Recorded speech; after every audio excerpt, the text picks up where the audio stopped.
What were the biggest takeaways between the Sixers and the Knicks? Who was the player of the game? Is Doc Rivers?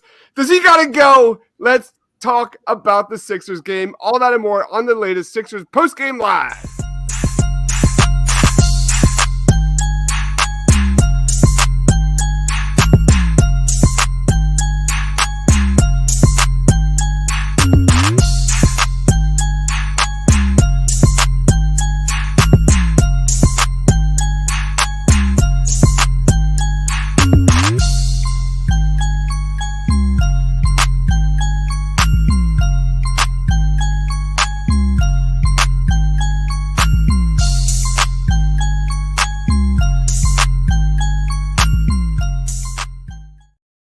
What is going on, everybody? Welcome to Sixers Postgame Live. We are reacting to the Sixers' brutal loss here to the New York Knicks. Guys, if you're watching us live, wherever you are, make sure to comment with us live. Let us know your thoughts.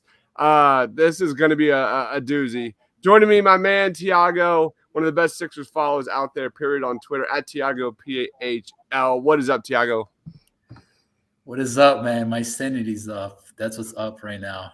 It's been 2 games where the Sixers tossed away very winnable games, and it goes back to the same issue that we've been talking about for a very long time now. And I think the conversation needs to expand beyond just what we're seeing on the court. I think the conversation needs to elevate above that, and it's got to start with the general manager. Enough.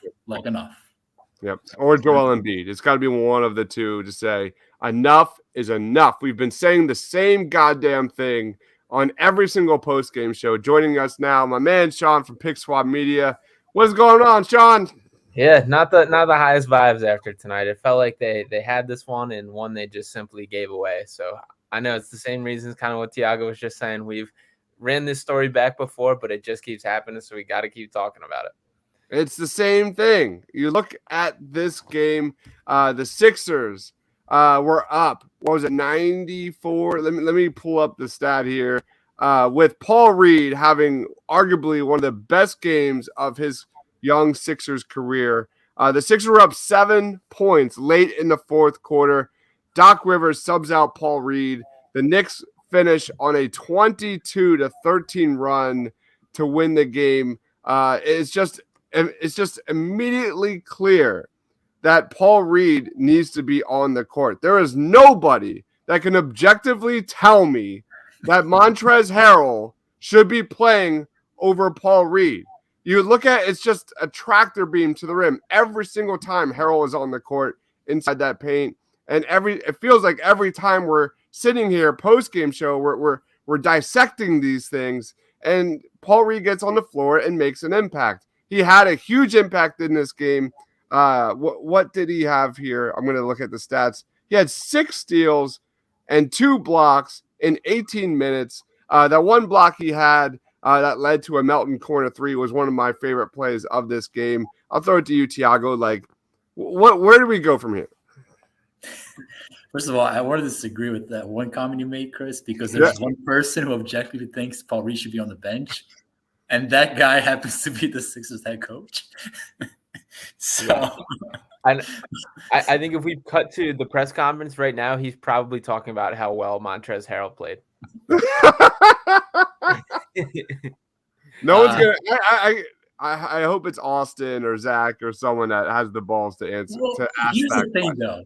Like, he needs to be pressed on this at the press conference, and he hasn't been pressed on it for a while now because he's developed this aura that, like, if you press me, I'm gonna bark back. But it's about time somebody, one of those 500 Sixers beat writers, gets up on the podium and asks him why he continues to bench Paul Reed with the game on the line when it was clear, like you said, Chris, that the guy was making a monumental impact towards another win. You mentioned the numbers. It's even beyond the numbers. Like, if you take away all the steals and blocks, it's the ability to get on the perimeter, shuffle his feet, deflect balls, create offense from defense.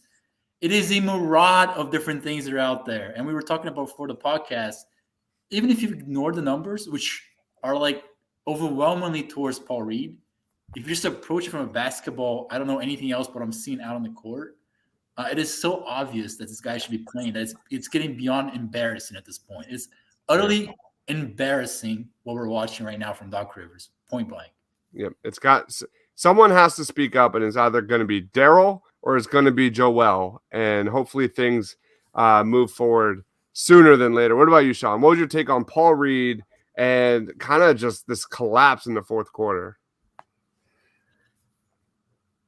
Sean, yeah, it's frustrating. It's like I do hope there is somebody that kind of directly asks, and even like when you read through kind of like the quotes of Doc, like it's so snippy whenever there's some sort of answer about it. Like it's like I don't get these questions when Trez is playing well, and those kind of things at the end. And it's like, but like tonight has to be a night where it happens because it was such like a crystal clear on paper, like that like 12-point swing when right after B-ball Paul steps out. It's like you said, Tiago, it's such basic just eye test thing. Like you watch it, it's like these aren't the hard hitting things. And I kind of jokingly said early on in the game when it was Thibodeau and Doc Rivers matched up, like I'm surprised either one of these guys are still here coaching. And one of these guys very clearly had a much better feel. Like even when going with the Trez and B-ball Paul 2-man lineup, we're doing this against the small ball Knicks that were just like destroying us and moving around, and it's just the same thing. I don't expect it to change, and I don't know where we go from here. Yeah, here's the block here. I think that's Evan Fournier. Paul Reed blocks Evan Fournier. Transition, finds Melton in the corner for three. Yep. There it is, bang. That's something that was kind of the storyline of at least the third quarter and moving forward, because the first half was absolutely brutal in this one. Barely watchable, especially offensively. Neither team was shooting well. It was extremely sloppy. And the Sixers started getting defense into offense. I think they had like 3 steals and 2 blocks in the third quarter. And a big piece of that was Paul Reed. And you were heading into fourth quarter. Like, this was a comfortable lead. I don't know about you guys, but like halfway through the fourth quarter, man, I was like getting ready for a fun post-game show. Let's go to some comments real quick. RJ says Paul Reed was balling. Yes, he was. Quentin says burn it all down to the ground. Oh my gosh. Yes, they took out Paul Reed in the middle of the fourth and gave up several layups after that. Mr. Rudy Poo says Doc Rivers was not about to let the Paul Reed victory tour happen. This guy is a Celtics. that actually makes more sense than what we're seeing. That makes way more sense. Mitch, go ahead. Sorry, Chris. It's just a lack of feel around what's happening out on the court. Like he's so set on putting guys back in the rotation that he's not absorbing what's happening out there. I mean, it's just completely disconnected from what's happening out on the court. Yes, you started the game with Montrezl Harrell. You shouldn't have, but you did. And then you see the impact that Paul Reed had on the court. But whatever the minute mark is, 7-minute mark, 6-minute mark, you're like, oh, it's time to put Montrezl Harrell back on the court with a complete, utter disregard about the outcome of the game. And that is losing coaching 101. I mean, if you're telling me that coaching does not make an impact in the outcome of games, I will show this game as evidence number 1 as to how coaching can impact the outcome of the game. Yeah, I fully agree. And I had a quick second to really think this over as I had some technical difficulties. I really think what it is with Doc Rivers is I think he had his mind made up 3 years ago when Paul Reed first came to this team that he was no good. And from that moment, like as backup center has been a point of weakness for the Sixers because guys like Dwight Howard, like DeAndre Jordan just clearly haven't been it. The more people asked for Paul Reed and the more like reporters and media people and just regular people calling for Paul Reed, the more Doc Rivers like has put his back up in defense against the wall against like, he's not good, I'm not playing him. And he's so like stubbornly dug into this corner, even though that Paul Reed has drastically gotten better from when he first came in the NBA and is so necessary from a skill set aspect for what this Sixers team needs. Doc is just so deep in that corner and refuses to back himself out of it. It's pride, man. We've talked about that many times on these shows. Like there's a pride variable for Doc and he just refuses to budge. But winning should be like so much more important than that. Like you just have to prioritize. Like it's damaging the team. It just so clearly is. Yeah, I mean, this team has had issues with holding themselves accountable, and that starts from the top. And Doc has always been among the leaders of that, and that goes back to the Ben Simmons days and things like that. My man Mitch says I need to get my frustrations out. RJ says Niang is getting way too many minutes. He cannot guard anybody. As much as I love Niang, like hitting those threes, those catch and shoot threes, he just does. He gives you even more or less, I guess, on the defensive side. Hope we hear some Maxey criticism tonight. We'll see about that. We're going to get into Tyrese Maxey next. Rudy Pooch, can Keith Pompey grow a pair and press Doc Rivers about Paul Reed? These guys got no backbone. Austin, are you watching? Are you hearing us? Oh, my God. Would you ask, what's his face? Popovich, that question, right? Yeah. Oh no! Don't be I tagged tagging Sam Cassell in a Thiago tweet, pleading him to free Paul Reed. Maybe that got Reed some more playing time this game. I mean, did he get a season high minutes tonight? He probably did. What did Paul Reed play? It gotta be. Played 18. 18. That's got to be the season high. Yeah. For sure. Yeah, Chris, I just want to wrap up the Paul Reed bow on Daryl Morey. Because you signed Montrezl Harrell. Last year, you signed DeAndre Jordan. The year before that, you signed Dwight Howard. What are we doing? Like, this is it, man. You got Joel Embiid, you got James Harden for 1 or 2 more years. This is it. What are we doing? I mean, I'm sure there's some numbers behind numbers that you're looking at and may think that this is okay. At the rate that we're going, it's going to be April, and this head coach is going to be playing Montrezl Harrell in the critical moment of a playoff game. So what are we doing? Are we ready to do it one more time or not? Which he literally was fired from the Clippers for that exactly. So, we're going to be complaining about the same thing all season long. We're going to be complaining about the same thing come playoff time when Paul Reed needs to play major minutes, and the Sixers are going to fall flat on their face every time. Dave says, go ahead. It may just be like that Paul Reed, as he plays throughout the year, may end up being like, all right, he's not that guy that I'm going to have behind Joel Embiid. But you need to find out. Right. And if you have the season to find out, and the event that he's not the guy, then you make a move off that. One thing we all agree, everybody who's watched basketball agrees that Montrezl Harrell is not the guy. So what are we doing? What are we doing, man? We're gonna do this again? So it's something more. And I'm tired of this guy getting a pass in this town, man. I'm tired. Like, this is the year. Get it done now. So we'll see.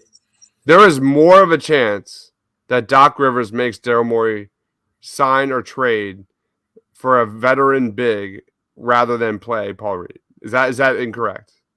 Unfortunately. I think that's spot on. I agree, unfortunately. Yeah. All right.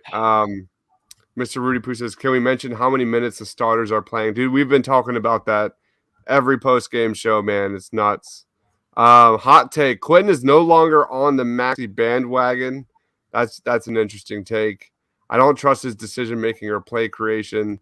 The dude is averaging 30 points a game. I know points per game is – we'll get into Maxey really, really soon. Big Al says, I used to say Doc wasn't the problem, but I am done with him. I love it. All right. And last but not least, Mr. Rudy Poo says, Paul Reed's hustle makes up for all the defensive mistakes the guards commit. Is it not obvious? For Doc Rivers, it is not obvious. Let's get into Tyrese Maxey. Over the last 5 games heading into this one, 30 points a game. Finished this one with 31 points, 10 of 29 shooting, 29 shots. I want to look into that to see how many, where that kind of lies among his career high with the Sixers. Got to the line 7 times, had 7 assists, 4 turnovers. Lead us off, Sean. Like, what was your quick thoughts on Tyrese Maxey while I get up his shot chart? Yeah, it sounds like people are more critical of him than I think I am. To me, it's one of those like somebody's got to take the shots. Somebody has to step up and do it. He definitely took that on himself tonight. It obviously wasn't a perfect night from him. 10 for 29 is not good. 4 for 13 is not great. But like who else is going to kind of fill in? Like Tobias didn't get anything going in the moments he tried to take over. He got a couple. Tobias decent night, but like he's just not a shot creating guy. And looking at like PJ Tucker doesn't want to shoot the ball. D'Anthony Melton I thought was really good. We just needed like a guy to step in and kind of take the role. And I thought Maxey did that. So he had that brief period of time where he did get hot and kind of set the place on fire. Right in the third quarter. So I thought he was good overall. He's not perfect. He's still learning, but I thought it was like a good experience for him to kind of have the full reins. And I think it was overall positive. Yeah, there was a moment in the third quarter where Tyrese Maxey had a step back ISO jumper, and then right after that had a ridiculous step back 3-pointer from deep, and he had 10 straight points for the Sixers that got the Sixers back in this game. 10 straight points for Tyrese Maxey in that third quarter. Here is his shot chart. Look at that, 5 of 13 in the paint. That is not Tyrese Maxey. And then 3 of 12 is also not Tyrese Maxey. But that's what happens, man. When you have the keys to the offense, you're not going to have it every night. Tiago, what was your take on Maxey's? Yeah, 3-point shooting is volatile. Maxey is shooting over 40% from 3. He's one of the league leaders in spot-up points. He's one of the league leaders in transition points. He's averaging close to 25 points a game. I don't know how you can watch that third quarter and not think Tyrese Maxey is trending towards all-star potential. I mean, that is clear as day that this kid is nearing that all-star nomination level kind of player. I hear Quinn's point around the playmaking. Playmaking was never a strong point of his. Chris, we can go back to 2 years ago when you and I were like looking at him out of Kentucky. Yeah. That clearly stood out as playmaking, something that was not in his MMA. He's not going to be asked to play make with James Harden on here when James does come back from his injury. So I'm less concerned about that.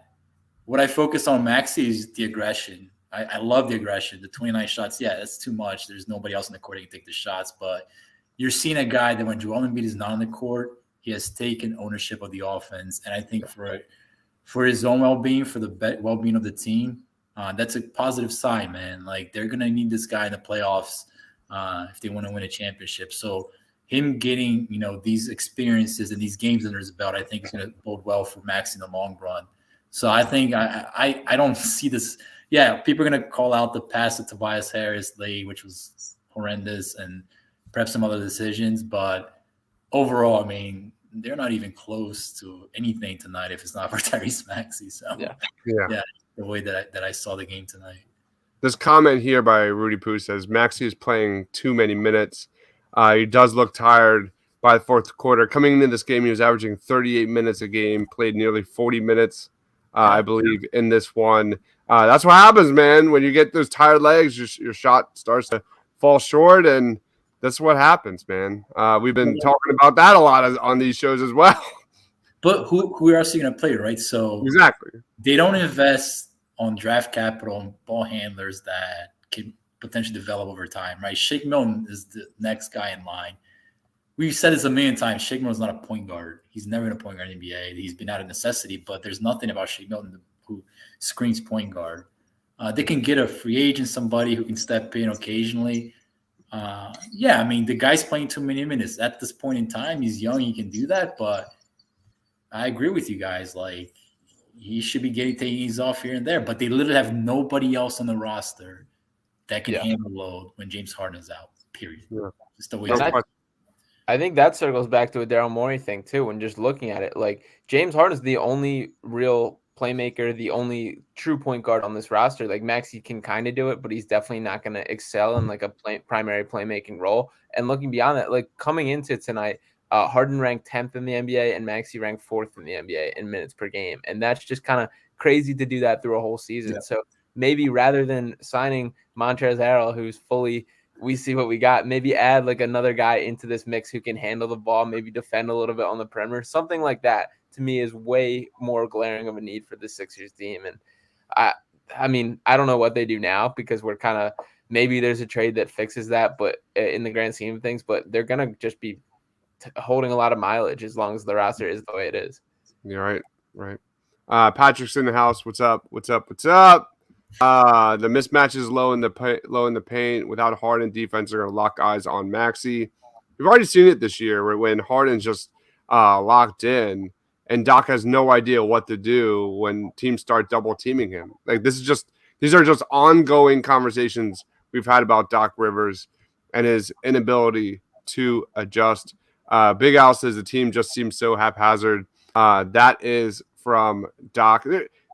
It just screams like low basketball IQ. Like I get they have the pieces to run heavy ISO ball, but you look at it like this team is nearly dead last in cutting to the basket. They're nearly dead last when it comes to screens and shooting off screens. Like it's the same Doc playoff offense, and that to me is inexcusable. Is absolutely inexcusable when you're coming into possibly the deepest rotation Joel Embiid has ever had, and with James Harden, fully healthy coming into this season, that screams to me that I don't even think Doc has a firm grip on what or where this team is projecting to be. Can I just make one more point on just the Maxey Doc Rivers thing, because I think that shows a complete lack of feel around coaching. So yeah. Mitch Robinson is their rim protector, was out injured at some point in the second quarter. They had no rim protector out on the court from the second quarter on. They had Isaiah Hartenstein, the guy's name, at playing center. Like if I'm the head coach, man, I am calling that switch every single time with Tyrese Maxey until they play the guy off the court. Yeah. I'm playing that guy off the court because there's no way you can tell me that Isaiah Hartenstein can stay in front of Maxey. There's just no way. Mm-hmm. But he runs that play once every other quarter. And it's like your bread and butter offense, man. I mean, you see teams like Dallas with Luka. I'm not comparing Maxey to Luka, but Luka's playing guys off the court every single night. Right. It's common sense basketball. Here, you're going to put this guy on me. I'm going to score over and over again until you have to bench the guy and put in your third string center. So, I mean, just complete lack of feel around what's happening on the court. It's complete lack of feel.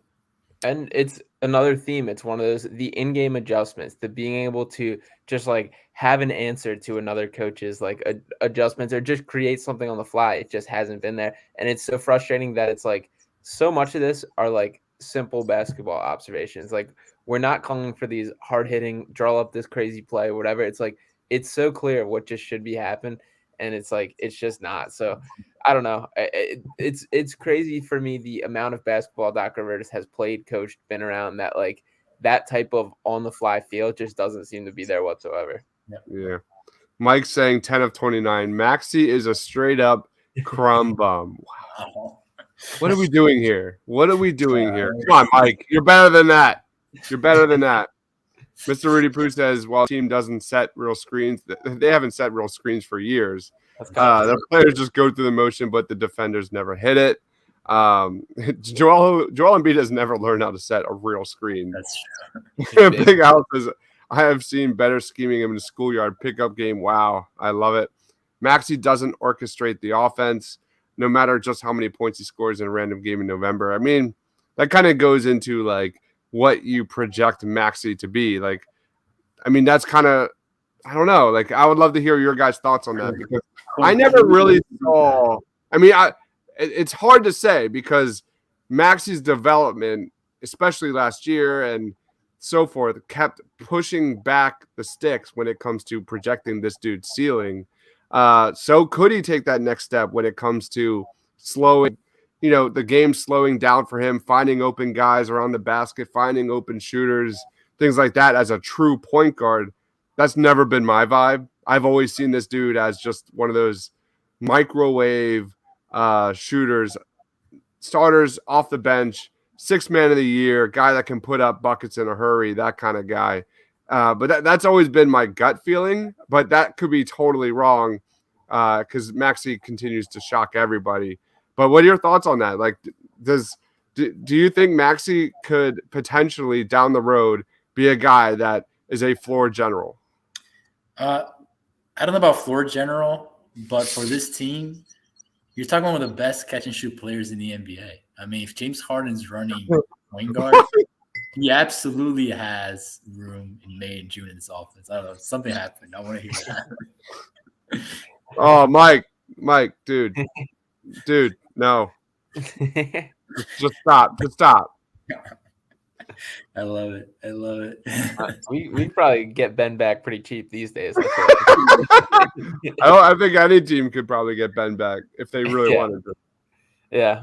But yeah, I think Maxi's gonna be a guy. He's gonna be capable as a playmaker, but not like a floor general type guy. He's gonna be a guy whose scoring sets up his playmaking. Kind of, I don't compare him exactly to this in like a stylistic way, but I see Dame Lillard as kind of a pathway in the way that he's a scoring dominant guard, capable enough that his scoring creates for others, but like not traditionally a guy that's just gonna run an offense, and that's totally okay.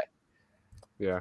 All right, let's briefly call on Tobias Harris. Tobias Harris had 23 points in this one. Sharing my screen real quick. There it is. What's that?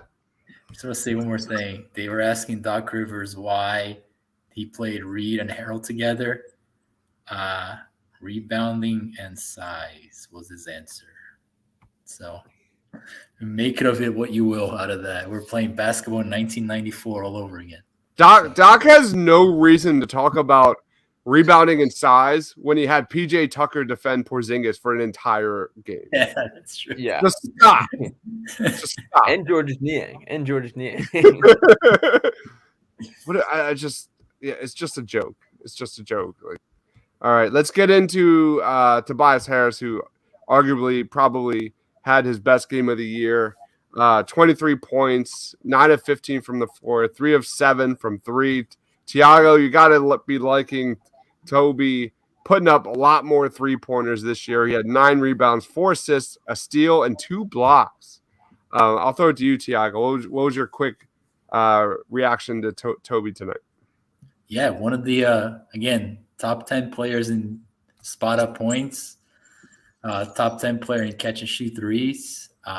This is a Toby that we have screamed for a very long time.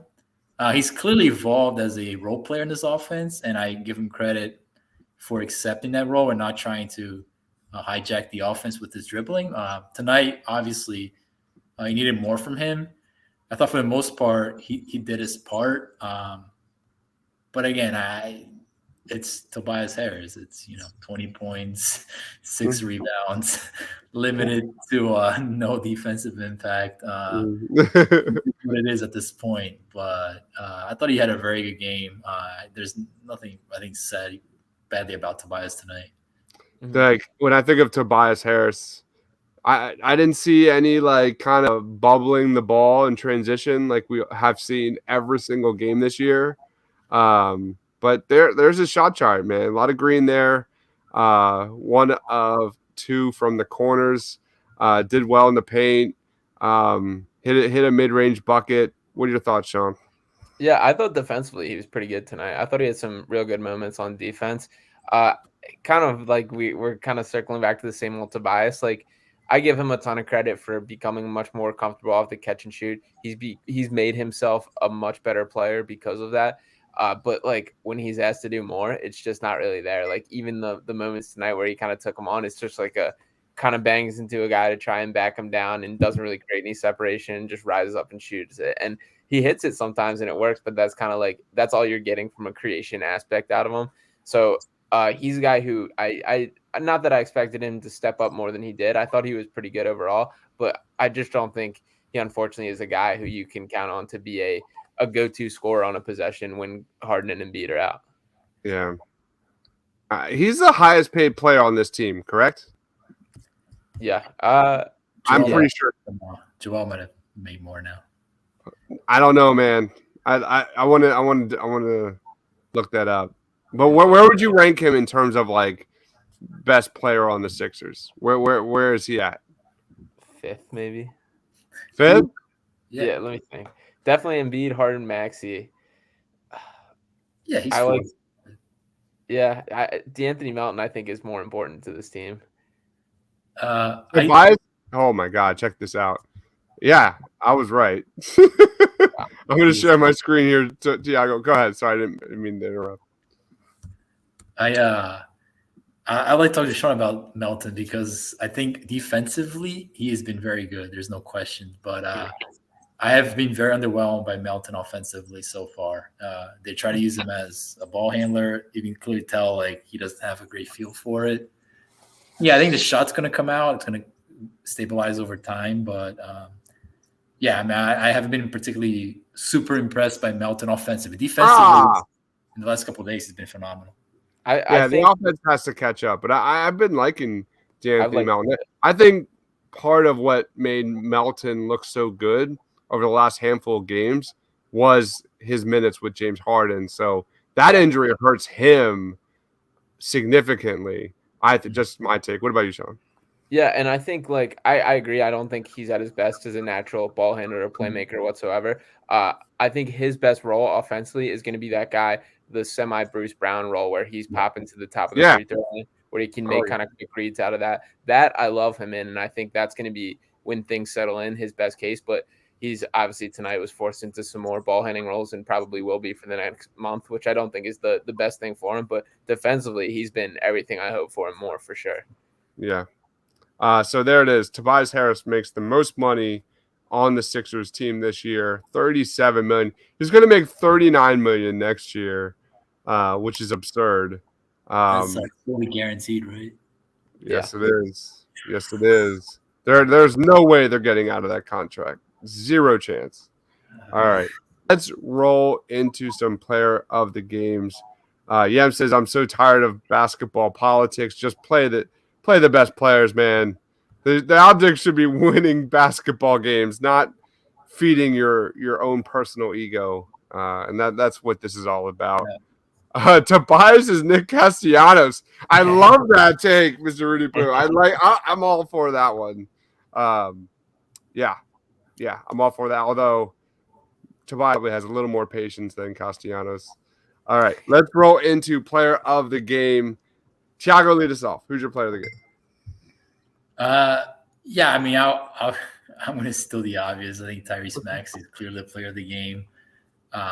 Yeah, I'm interested to see what the type of player we're going to get with Maxey over the next month or so with Harden being out. I think, when Joel comes back, hopefully in the next 10 years. No, I'm just joking. He'll be back soon.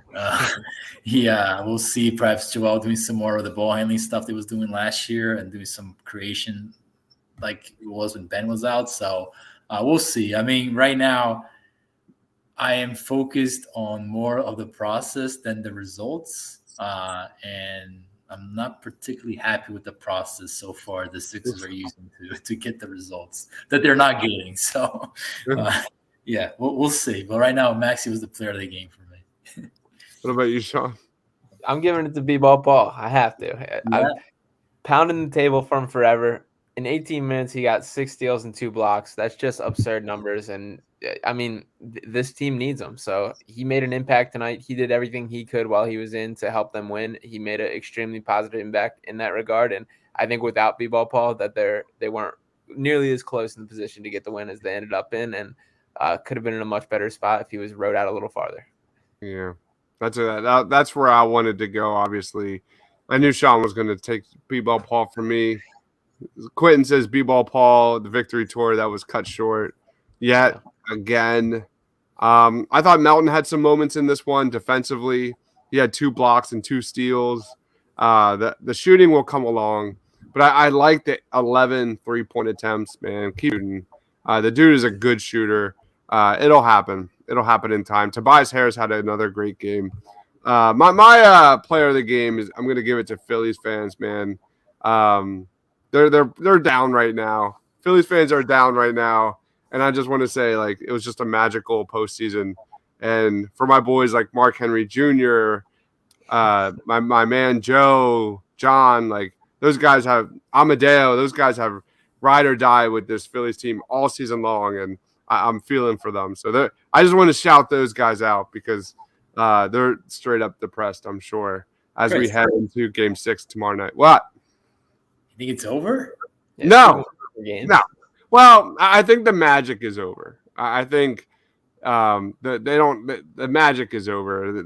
The balls are not bouncing. They're not getting those bloop hits, those timely bloop hits, and dribblers down the line like they were getting in the previous series.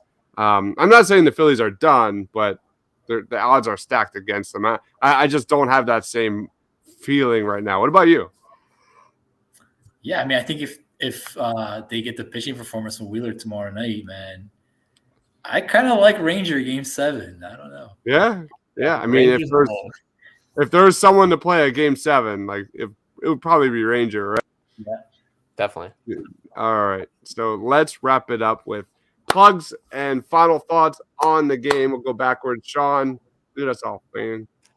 Yeah, you guys can follow me on Twitter at Sean_Bernard1. Check out my written work on heavy.com. And make sure to check out Pick Swap Media on YouTube and all the socials as well.